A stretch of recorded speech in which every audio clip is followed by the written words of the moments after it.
മാഷെ അവസാനം ഐഷ പോറ്റിയും UDF പോയിരിക്കുന്നു. അന്ന് റെജി ലൂക്കോസ് BJP പോയപ്പോൾ അങ്ങ് മാഷി ചോദിച്ചത് ഇതെന്ത് പ്രത്യയശാസ്ത്ര ബോധ്യമാണ്, ഇയാൾ എന്ത് കമ്മ്യൂണിസ്റ്റാണ്, മാർക്സിസ്റ്റാണ് എന്നാണ് മാഷി ചോദിച്ചത്. തീർച്ചയായിട്ടും ഈ കമ്മ്യൂണിസവും മാർക്സിസവും ഒക്കെ വളരെ ആഴത്തിൽ പഠിച്ചിട്ടുള്ള ഒരു വ്യക്തി എന്നുള്ള നിലയിൽ ഐഷ പോറ്റിയുടെ UDF പ്രവേശത്തെ അങ്ങനെ പ്രത്യയശാസ്ത്രത്തിൻ്റെ ഒരു ആംഗിളിൽ, ധാർമ്മികതയുടെ ഒരു ആംഗിളിൽ അങ്ങ് എങ്ങനെ കാണുന്നു? രാഷ്ട്രീയം നമ്മൾ ചർച്ച ചെയ്തതാണ്. പ്രത്യയശാസ്ത്രപരമായി ഇവരുടെയൊക്കെ കാലമാറ്റങ്ങൾക്ക് ഒരു ന്യായീകരണമില്ല. റെജി ലൂക്കസ് അങ്ങനെ ഒരു പ്രത്യേക ബോധം ഉണ്ടായെന്ന് നമുക്ക് പറയാൻ പറ്റില്ല. ഐഷ പോറ്റിക്കും അങ്ങനെ ഒരു ബോധം ഉണ്ടായ എന്ന് എനിക്കറിയില്ല. എന്തായാലും അങ്ങനെ ബോധ്യമുള്ള ആളുകൾക്ക് പറ്റുന്ന പരിപാടിയല്ല ഇത്. ഇല്ല, അങ്ങനെ പറഞ്ഞില്ല. ഒന്നിനും സ്വാതന്ത്ര്യം ഇല്ലാതെ കഴിയാൻ ഞാൻ അടിമയല്ല, പാർട്ടിയുടെ അതിനെന്തിനാ ഒരു കോൺഗ്രസ് പോയി ചേരണം? അവർക്ക് CPM നേരത്തെ തന്നെ രാജിവെക്കെ ആയിരുന്നില്ല അല്ലേ? സ്വാതന്ത്ര്യം കിട്ടുമായിരുന്നല്ല. അവരെന്തിനാ അടിമയായിട്ട്? അപ്പൊ ഒരു കാര്യമില്ലാതെ, അധികാരത്തിന്റെ ആർത്തിയില്ലാതെ ഈ പണ്ടാരങ്ങൾക്കൊക്കെ വേറെ ഒന്നുമില്ല. ഐഷ പറ്റി ആയാലും രാജേന്ദ്രനായാലും റെജി ലൂക്കോസ് രാജേന്ദ്രന്റെ കാര്യമാണ് മാഷി പറയുന്നത്. എസ് രാജേന്ദ്രനായാലും ഇവർക്ക് എല്ലാവർക്കും വേണ്ടത് അധികാരമാണ്. അതിന് CPM സൗകര്യപ്പെടുത്തി കൊടുത്തപ്പോൾ അവര് CPM-കാരായി. CPM ആ സൗകര്യങ്ങൾ ഇല്ലാതാക്കിയപ്പോൾ അവര് CPM-ൽ നിന്ന് വിട്ട് കോൺഗ്രസിൽ പോകേണ്ട ഐഷ പറ്റി കോൺഗ്രസിലേക്ക് പോയി, BJP പോകേണ്ട രാജേന്ദ്രൻ BJP-യിലേക്കും പോയി. ഇതിൽ കൂടുതൽ ന്യായീകരണങ്ങളൊന്നും അവരുടെ പ്രവൃത്തികൾക്കില്ല. CPM-നെ നമുക്ക് വിമർശിക്കാൻ ഒരുപാട് കാര്യങ്ങളുണ്ട്. ഒന്നല്ല, രണ്ടല്ല, നൂറുകണക്കിന് കാര്യങ്ങൾ വെച്ച് നമുക്ക് വിമർശിച്ചുകൊണ്ടിരിക്കുന്ന ഒരാളുമാണ്. നമ്മളതിനെ വളരെ കൃത്യമായിട്ട് വിമർശിക്കുകയും ചെയ്യുന്നുണ്ട്.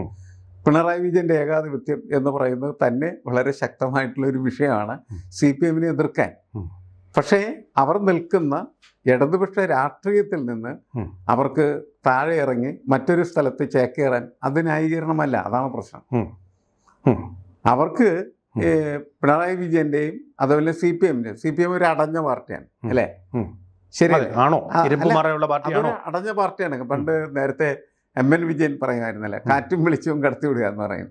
കാറ്റും വെളിച്ചവും കടത്തിവിട്ടപ്പോഴാണ് അതിൻ്റെ അകത്ത് എന്ത് സംഭവിച്ചത്? വലിയ കലാപങ്ങൾ ഉണ്ടാവുകയും അതേപോലെ തന്നെ അതിൻ്റെ സംവിധാനങ്ങളായ തയ്യാറാക്കി ചെയ്തത്. ഇതൊക്കെ ജനാധിപത്യവൽക്കരിക്കപ്പെടുന്ന ഒരു പ്രക്രിയയുണ്ട് ശരിക്കും പറഞ്ഞു. ആ ജനാധിപത്യവൽക്കരിക്കപ്പെടുന്ന പ്രക്രിയയിൽ ഏറ്റവും പ്രധാനപ്പെട്ട ഘടകം എന്ന് പറയുന്നത് ലെഫ്റ്റിനകത്ത് ഒരു ക്രിട്ടിക്കൽ ലെഫ്റ്റിനെ അനുവദിക്കുക എന്നുള്ളതാണ്. Critical left, okay. ലെഫ്റ്റിനകത്ത് ഒരു ക്രിട്ടിക്കൽ ലെഫ്റ്റിനെ വിമർശിക്കാനായിട്ടുള്ള അവസരം അവർക്ക് നൽകുന്ന, സ്വാതന്ത്ര്യം നൽകുന്ന അവസരത്തെക്കാൾ കൂടുതൽ നമുക്ക് അങ്ങനെ പറയാം. ഒരു സംശയം അങ്ങനെ നൽകപ്പെട്ടാൽ ആണ് ലെഫ്റ്റ് പ്രത്യയശാസ്ത്രപരമായിട്ട് പോലും ന്യായീകരിക്കപ്പെടുകയുള്ളൂ. കാരണം ഈ എന്താണ് പ്രത്യയശാസ്ത്രപരമായി ഇതിനെക്കുറിച്ച് പരിശോധിക്കുമ്പോൾ എപ്പോഴും നമ്മൾ മനസ്സിലാക്കിക്കൊണ്ടിരിക്കുന്ന ഒരു കാര്യം എന്താണ്? വിമർശനവും സ്വയം വിമർശനവും മാർക്സിസത്തെ മുന്നോട്ട് കൊണ്ടുപോകുന്ന പ്രധാനപ്പെട്ട അതിൻ്റെ പ്രത്യയശാസ്ത്ര ഉപകരണമാണ് ശരിക്കും പറഞ്ഞത്. അപ്പം അതുകൊണ്ട് വിമർശിക്കാനുള്ള അവസരം, സ്വാതന്ത്ര്യം എന്ത് ചെയ്യണം? കൊടുക്കേണ്ടതാണ്. അതുണ്ടോന്നാണ് സാർപ്പ് എന്നോട് ചോദിച്ചത്. അതില്ല. അതിനകത്ത് ഇങ്ങനത്തെ ഒരു സംഭവമില്ല. മനസ്സിലായില്ലേ? ആരെങ്കിലും വിമർശിച്ചു കഴിഞ്ഞാൽ ഉടനെ അവനെന്ത് ചെയ്യും? അതൊന്നും പുറത്താക്കും. അതാണ് സാധാരണ അവരുടെ പരിപാടി. അതൊന്നും പ്രത്യയശാസ്ത്രപരമായി തരം താഴ്ത്തും. പുറത്താക്കുക എന്ന് പറഞ്ഞാൽ തരം താഴ്ത്തലോ അല്ലെങ്കിൽ മർമറിങ് ക്യാമ്പയിൻ ഉണ്ടാക്കി ഇവൻ പെണ്ണുപിടിയനാണെന്നോ കള്ളുപിടിയനാണെന്നോ ഒക്കെ പറഞ്ഞ് എന്തായാലും അവനെ ശരിപ്പെടുത്തി കളയും. അതങ്ങനത്തെ പരിപാടിയാണ്. അങ്ങനെയാണ് അവർ ചെയ്തുകൊണ്ടിരിക്കുന്നത്. അപ്പം അതിനെയൊക്കെ എതിർക്കുക എന്നുള്ളതാണ് ഏറ്റവും പ്രധാനപ്പെട്ട. ഇതിനെയൊക്കെ എതിർക്കുന്നു എന്നുള്ളതിൻ്റെ പേരിൽ നിങ്ങൾക്ക് കോൺഗ്രസിൽ ചെന്ന് ചേരാനോ അല്ലെങ്കിൽ BJP-യിൽ ചെന്ന് ചേരാനോ അവകാശം ഉണ്ടാകുന്നില്ല.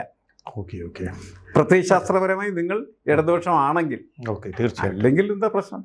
അല്ലെങ്കിൽ നിങ്ങൾക്ക് അധികാരത്തിന് വേണ്ടിയിട്ട് എവിടെ വേണമെങ്കിലും പോവാം. മാഷ് പറഞ്ഞതിന്റെ ഉദാത്ത ഉദാഹരണങ്ങളായിരുന്നു VS അച്യുതാനന്ദനും. അതുപോലെ ഇപ്പോൾ കൃത്യമായിട്ട് വിമർശനം നിലനിർത്തി സുധാകരനും അതുപോലെ തന്നെയാണ്.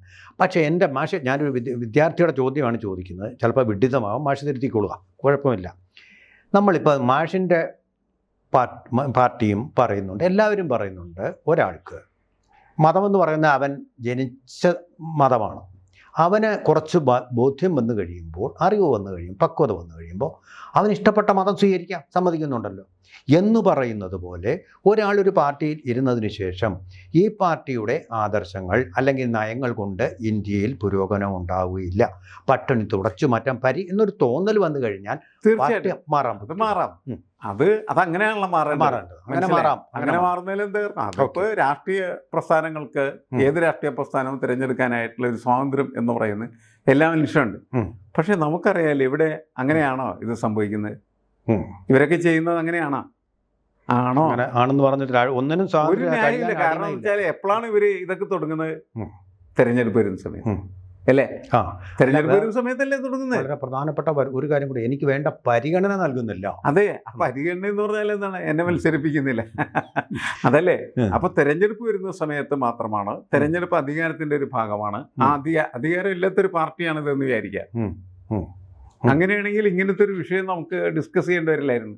ഞാനൊന്ന് കോൺട്രഡിക്റ്റ് ചെയ്യാം. അപ്പം അങ്ങനെയാണെങ്കിൽ റെജി ലൂക്കോസ് പറഞ്ഞത് ഇതിനേക്കാളും ഭേദം, എനിക്ക് പാർട്ടി പരിഗണന നൽകുന്നില്ലെന്ന് അദ്ദേഹം പറഞ്ഞു.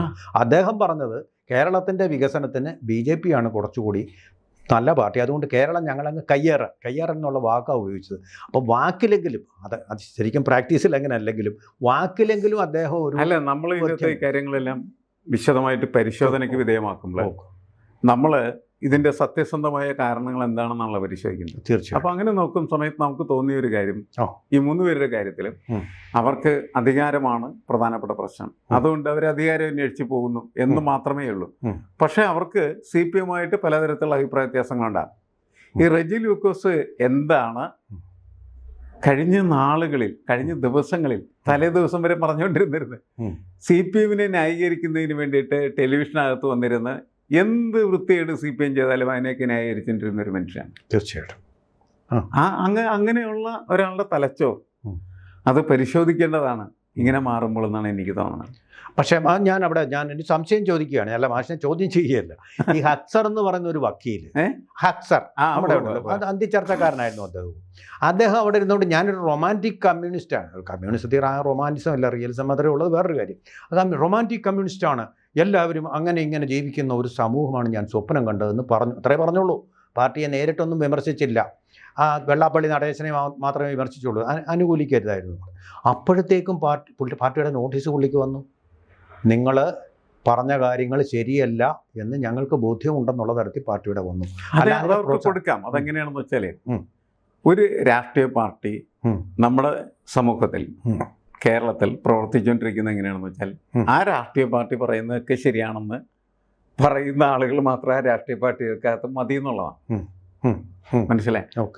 അങ്ങനെ ഉള്ള ഒരു സ്ട്രക്ചറിൽ പ്രവർത്തിച്ചുകൊണ്ടിരിക്കുമ്പോൾ സ്വാഭാവികമായിട്ടും ആ പാർട്ടിയെ വിമർശിക്കുന്ന ആളെ എന്ത് ചെയ്യും? അവർ പുറത്താക്കും. ഞാൻ നേരത്തെ പറഞ്ഞത് അങ്ങനെയല്ല യഥാർത്ഥത്തിൽ കമ്മ്യൂണിസ്റ്റ് പാർട്ടികളോ അല്ലെങ്കിൽ ഇടതുപക്ഷ പാർട്ടികളോ പ്രവർത്തിക്കേണ്ടത്. തീർച്ചയായും അതിൻ്റെ ഒരു പ്രത്യയശാസ്ത്രം അനുവദിക്കുന്ന വിമർശനത്തെയും സ്വയം വിമർശനത്തെയും അനുവദിക്കുന്ന തരത്തിലുള്ള ഒരു സംവിധാനത്തിലേക്ക് അത് മാറണം. അതുകൊണ്ടാണ് ലെഫ്റ്റിന് കേരളത്തിൽ തന്നെ നിലനിൽക്കാൻ ഒരു ക്രിട്ടിക്കൽ ലെഫ്റ്റ് കൂടി വേണം എന്ന് നമ്മൾ പറയുന്നത്. ഇപ്പോൾ ഒരു തരം ബിംബ നിർമ്മിതിയാണ് നടക്കുന്നതെന്ന് തോന്നുന്നു. ഇദ്ദേഹത്തെ കപ്പിത്താൻ വിജയകരമായിട്ട് മറുകര എത്തിക്കും എന്നൊക്കെ പറയുന്നവർക്ക് വീണ്ടും സ്ഥാനം നൽകാനുള്ള ശ്രമം നടക്കും. നമ്മൾ പറയുന്നത് അത് സ്തുതിപാഠക സംഗീതമാണ്. മനസ്സിലായില്ലേ? അതിന്റെ ഭാഗമായിട്ടാണ് തിരുവാതിര വന്നത്. അതിന്റെ ഭാഗമായിട്ടാണ് പിന്നീട് ഈ എന്താണ് കാരണഭൂതനുണ്ടായത്. അങ്ങനെ എല്ലാ സാധനങ്ങളും സൂര്യൻ ഇനിയിപ്പോ ബിംബ നിർമ്മാണം നടക്കുന്നു. അദ്ദേഹത്തിനെ കുറിച്ച് ഒരു ക്വിസ് PRD ഡിപ്പാർട്ട്മെന്റ് നടത്തിക്കൊണ്ടിരിക്കുകയാണ്.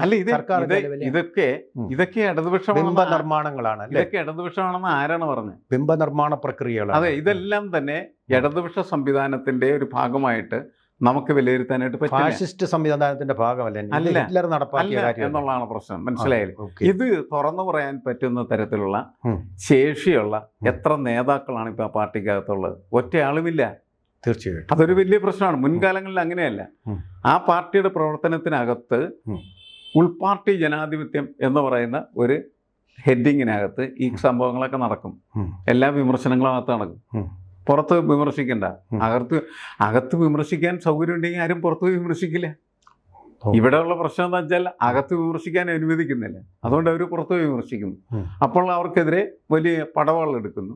ഇതാണ് സാധാരണ ഇവിടെ സംഭവിച്ചുകൊണ്ടിരിക്കുന്നത്. തീർച്ചയായിട്ടും ഈ ദുരന്തം എന്ന് പറയുന്നത് ഒരു തരം ജീർണതയുടെ ഭാഗമായി സംഭവിക്കുന്നതാണ്. ഇടതുപക്ഷ പ്രസ്ഥാനങ്ങൾ, കമ്മ്യൂണിസ്റ്റ് പാർട്ടികൾ സമ്പൂർണ്ണമായ ജീർണതയിലേക്ക് പോകുമ്പോൾ ഉണ്ടാകുന്ന ദുരന്തമാണ് നമ്മൾ യഥാർത്ഥത്തിൽ കണ്ടുകൊണ്ടിരിക്കുന്നത്. ഞാൻ നേരത്തെ പറഞ്ഞത് ഈ പറയുന്ന പ്രമാണിമാർ ഇതിൽ നിന്ന് രാജിവെച്ച് വേറെ സ്ഥാനത്തിലേക്ക് കയറാൻ പോയ ആൾക്കാർ, അവർക്ക് പ്രത്യയശാസ്ത്ര പ്രശ്നങ്ങൾ ഇല്ലെന്നാണ് ഞാൻ പറഞ്ഞത്. അവർക്കുള്ള പ്രശ്നം അധികാരത്തിൻ്റെ പ്രശ്നമാണ്. അവർ കുറേ കാലം ഒരു പാർട്ടിയിൽ പ്രവർത്തിക്കുന്നു, അവർ MLA ആക്കുന്നു, MLA ആക്കി കൊണ്ടു നടക്കുന്നു. കുറേ കഴിയുന്ന സമയത്ത് അവർ MLA ആക്കുന്നില്ല, ഞങ്ങൾ മത്സരിപ്പിക്കുന്നില്ല എന്ന് പറയുമ്പോൾ ഉണ്ടാകുന്ന വിഷമമാണ് അവർക്കുള്ളത്. ആ വിഷമം നമുക്ക് അംഗീകരിക്കാം. മനുഷ്യനെ അങ്ങനെയൊക്കെ വിഷമം ഉണ്ടാകും. അങ്ങനെ വിഷമം ഉണ്ടാകുമ്പോൾ ഇവരിങ്ങനെ പോകും. അതങ്ങനെയും ചർച്ച ചെയ്യാൻ പാടുള്ളൂ എന്നാണ് ഞാൻ പറഞ്ഞത്. തീർച്ചയായും അത്രേ ഉള്ളൂ അത്. അതെ, അത്രേ ഉള്ളൂ അത് എന്ന് പറഞ്ഞ നിർത്താം. കൂടുതൽ വാർത്തകളും വിശേഷങ്ങളും നിങ്ങളിലേക്ക് എത്താൻ ABC മലയാളം സബ്സ്ക്രൈബ് ചെയ്യുക, ബെൽ ബട്ടണും അമർത്തുക.